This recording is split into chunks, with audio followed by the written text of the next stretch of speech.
इस न्यूज के प्रायोजक है ब्यूटी कॉर्नर। अब ब्यूटी कॉर्नर में आप पाएंगे home decor and art effects, quad idols, wall piece, metal art and wall clocks, flower pots and artificial flower plants, latest collection of crockery, stylish range of purse, toys section, fully air conditioned showroom, lift facility के साथ, Vaid arena, first floor near Digambar Jain Mandir, Balaghat.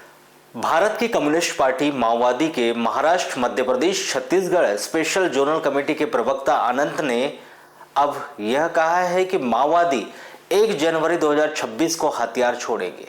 उन्होंने यह भी कहा है कि अगर सब कुछ ठीक रहा और इन तीनों राज्यों में जो राज्य सरकार सबसे बेहतर सहयोग करेगी उसके समक्ष पुनर्वास नीति के तहत हथियार डालेंगे।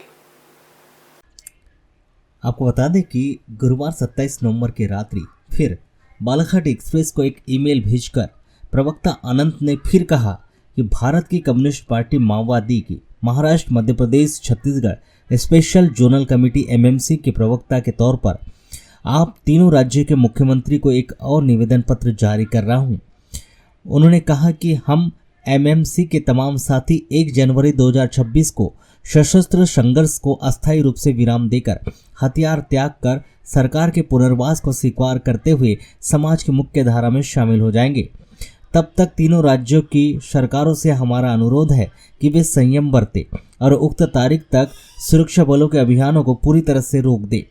जोन भर में कहीं भी गिरफ्तारी, मुठभेड़, ऐसी किसी भी अप्रिय घटना को सुरक्षा बल अंजाम ना दे।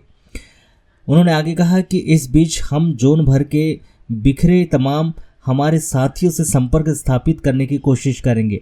सुरक्षा बलों के अभियान के जारी रहने से इसमें व्यवधान उत्पन्न होगा और फलस्वरूप प्रयास में तेजी नहीं ला पाएंगे।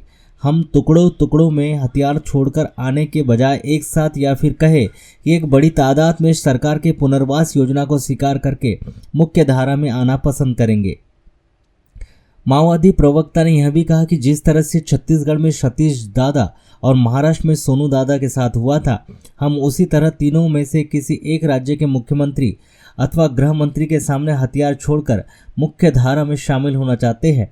अगले 1 महीने में इस पूरी प्रक्रिया को शांतिपूर्ण तरीके से संपन्न करने में जिस राज्य की सरकार हमें सबसे बेहतर सहयोग प्रदान करेगी, हम उस राज्य सरकार के सामने हथियार सौंपकर मुख्य धारा में शामिल होने को तरहीज देंगे। ईमेल में आगे यह कहा गया है कि इसलिए मैं तीनों राज्यों के मुख्यमंत्रियों से यह अनुरोध करता हूं कि इस पूरी प्रक्रिया को शांतिपूर्ण तरीके से संपन्न करने के लिए अनुकूल माहौल बनाएं और यह तभी संभव हो पाएगा जब सुरक्षा बलों के अभियानों का उक्त तारीख तक स्थगित रखा जाएगा और वे मुठभेड़ जैसी किसी भी अप्रिय घटना को अंजाम नहीं देंगे। आगे उल्लेख किया गया कि हमने विजय शर्मा गृह मंत्री छत्तीसगढ़ राज्य को रेडियो पर सुना। उन्होंने इसके लिए 10 से 15 दिन देने का समय पर्याप्त है ऐसा कहा।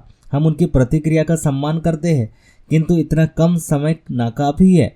लेकिन हमने हथियार छोड़कर मुख्य धारा में लौटने की जो ठोस तारीख 1 जनवरी 2026 तय की है, उस पर उन्हें कोई आपत्ति नहीं होनी चाहिए।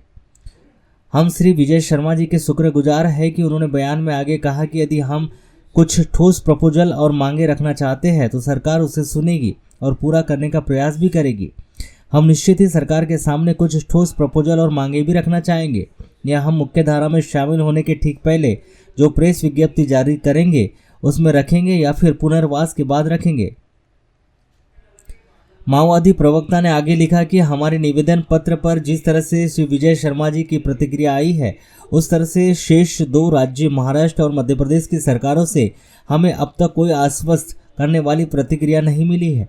शेष दोनों राज्यों के मुख्यमंत्रियों से आश्वासक जवाब मिलने पर हमें प्रसन्नता होगी। अगर वे श्री विजय शर्मा की तरह हमसे कोई ठोस प्रपोजल और मांग रखने की बात रखते हैं तो हम जनता की ओर से जरूर रखना चाहेंगे। उसने आगे यह भी कहा कि मैं जोन भर के हमारे साथियों से भी यह अनुरोध करता हूं कि वे इस प्रक्रिया के सुखद अंजाम तक पहुंचने तक अपनी तमाम गतिविधियों को विराम दे और जोश अथवा आवेश में आकर ऐसी कोई हरकत ना करे जिसमें कि इसमें व्यवधान उत्पन्न हो। मैं फिर एक बार दोहरा रहा हूं कि इस बार हम PLGA सप्ताह नहीं मनाएंगे। हम सरकार से भी यह चाहते हैं कि इस सप्ताह के दरमियान वे अपने सुरक्षा बलों को गश्त उनका रोक दे। हम जोन भर के तमाम साथियों के लिए एक ऑडियो अपील जारी करेंगे। तमाम साथियों से अनुरोध है कि इसे सुनने के बाद, इसके बारे में जानने के बाद वे तुरंत एक दूसरे को संपर्क करने का भी प्रयास करें। हम साथियों से यह भी अनुरोध करते हैं कि वे धैर्य बनाए रखें, धीरज से काम ले, अकेले जाकर अपने अपने हिसाब से आत्मसमर्पण ना करें। हम सब मिलकर ही यह करने जा रहे हैं, किंतु आत्मसमर्पण नहीं पुनः मार्गे। प्रवक्ता के मुताबिक मैं एमएमसी के तमाम साथियों को खुले रूप से संपर्क करने के लिए बाओफेंग की एक खुली फ्रीक्वेंसी 435.715 जारी कर रहा हूं, जिसमें अगले एक महीने 1 जनवरी 2026 तक हम हर दिन दोपहर 11 बजे से 11:15 बजे के बीच एक दूसरे से संपर्क स्थापित कर पाएंगे।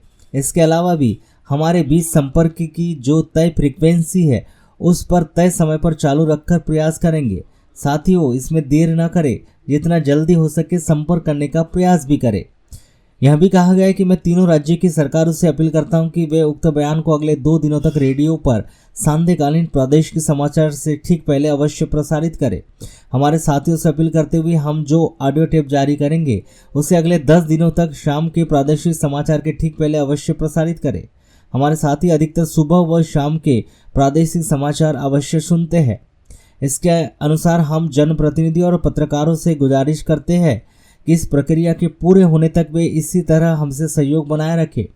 हम हमारे साथी सोनू दादा और सतीश दादा से भी यह अनुरोध करते हैं कि वे हमारी बात को तीनों राज्यों की सरकारों के पास रखें और इस पूरी प्रक्रिया के शांतिपूर्ण तरीके से संपन्न होने में सहयोग करें। इस तरह से अब माओवादियों ने अपनी वक्त की मांग संबंधित 50 दिनों की समय सीमा को घटाकर 1 जनवरी 2026 कर दिया है। उनके मुताबिक अगर यह सब कुछ ठीक रहा तो 1 जनवरी 2026 के दिन माओवादी मध्य प्रदेश, महाराष्ट्र और छत्तीसगढ़ के जंगलों से निकलकर सरकार को हथियार सौंप देंगे। उन्होंने यह भी कहा कि जो सरकार हमें बेहतर सहयोग करेगी उसके समक्ष में वे जाएंगे।